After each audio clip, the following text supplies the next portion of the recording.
कपिस्थल, अंजनी टीला और फल्गु तीर्थ से बनाई विशेष पहचान। फिरनी की मिठास रखने वाले कैथल जिले की अलग है शान, अलग है शान। हरियाणा राज्य के कैथल जिले के विभिन्न पहलुओं पर चर्चा के लिए हमारे साथ हैं प्रसिद्ध इतिहासकार डॉक्टर महेंद्र सिंह। सांझी सोच हरियाणा मंथन में आपका स्वागत है डॉक्टर महेंद्र जी। धन्यवाद। खास बात है कि डॉक्टर महेंद्र सिंह हरियाणा के इतिहास पर मंथन करके राज्य के बहुत से अनछुए पहलुओं को उजागर कर चुके हैं।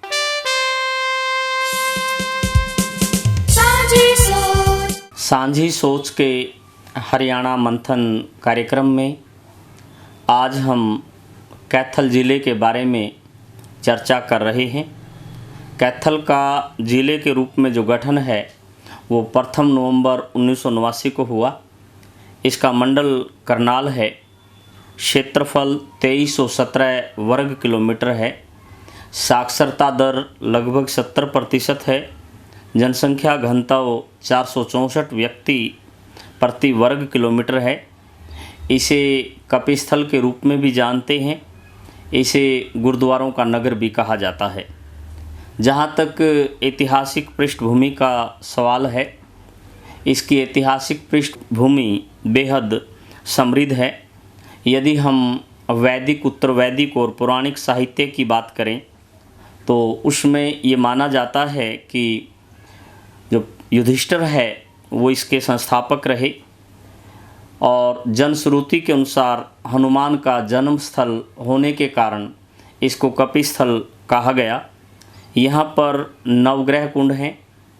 इसके पड़ोस के गांव में मुंदड़ी नामक एक जगह है जिसको लवकुश के साथ जोड़ा जाता है।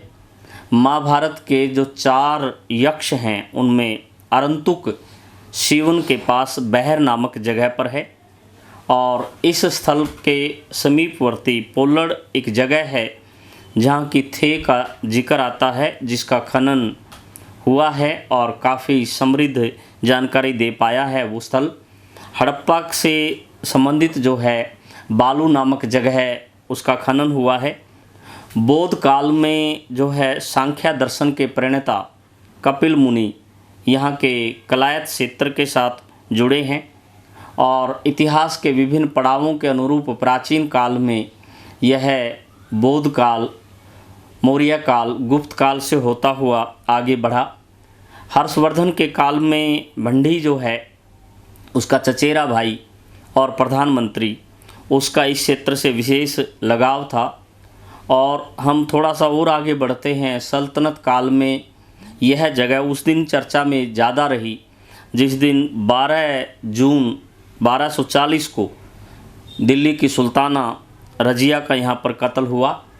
दिल्ली सल्तनत के एक बहुत बड़े थिंकर हैं, लेखक हैं, जिसका नाम है जियाउद्दीन बर्नी।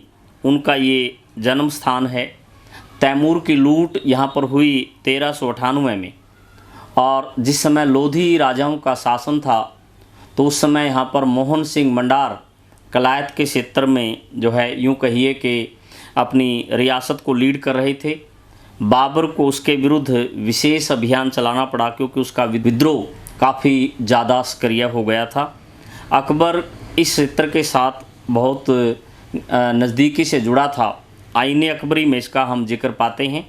उत्तर मुग़ल काल में यहाँ पर रियासत बनी जिसकी नींव 1755 में भाई देसू सिंह के द्वारा रखी गई और 1843 में ये जो रियासत है लैप्स के सिद्धांत, भले ही लैप्स का सिद्धांत बाद में लागू हुआ हो, लेकिन ये रियासत पहले ही जब्त कर ली गई थी।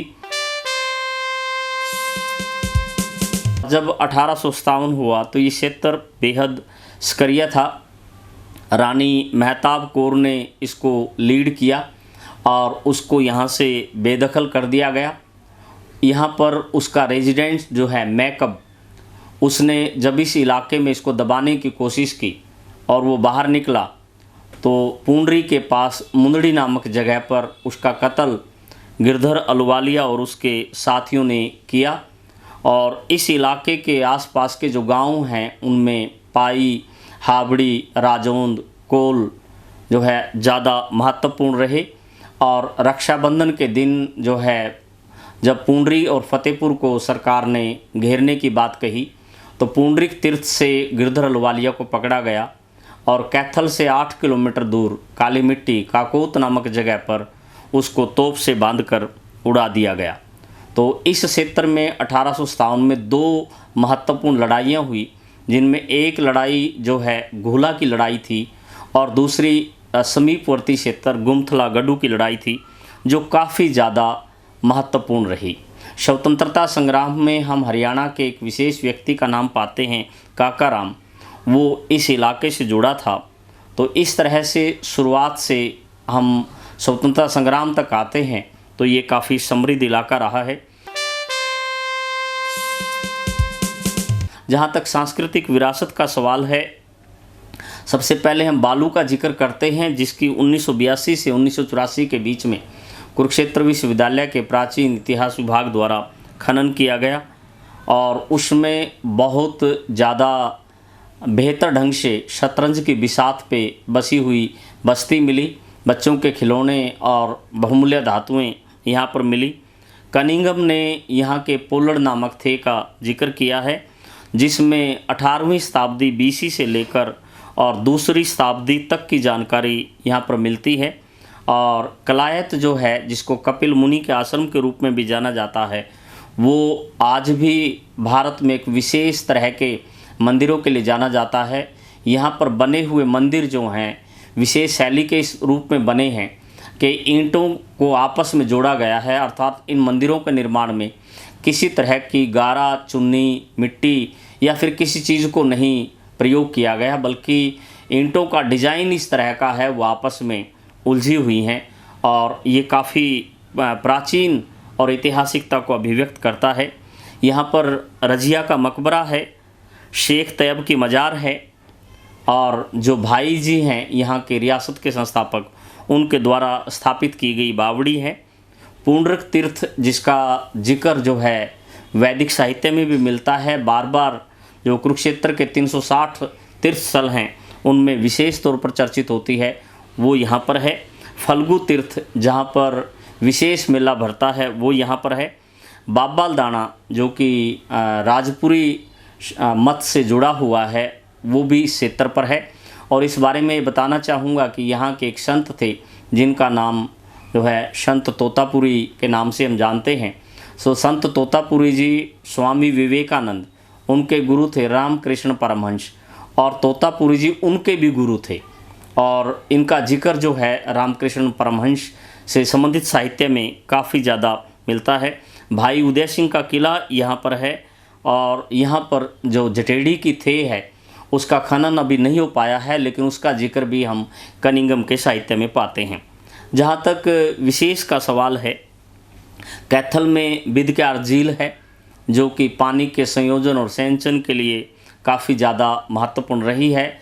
और अबुल फजल और तबकाते अकबरी के लेखक निजामुद्दीन अहमद भी इसका जिक्र करते हैं। अंजनी का टीला यहाँ पर है। विष्णु तीर्थ यहाँ पर है। शिवन से बदला हुआ रूप शिवन यहाँ पर है। और सांस्कृतिक विरासत के तौर पर टोपियों वाला जो गुरुद्वारा है, उसकी विशेष महत्ता यहाँ पर देख सकते हैं। गुरुद्वारा मंजी साहब यहाँ पर है। हरियाणा की प्रथम महिला सांगी जो है सरदारी बेगम, उसका स्थल ये रहा है।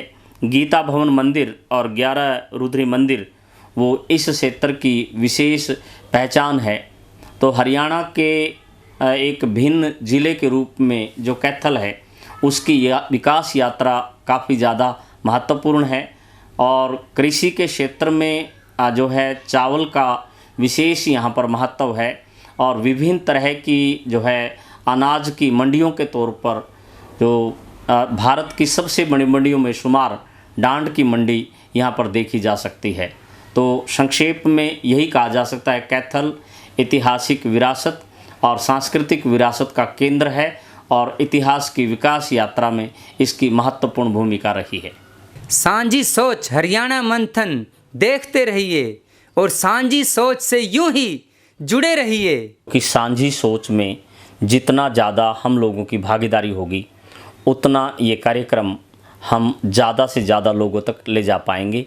इसे लाइक करें, सब्सक्राइब करें और शेयर करें।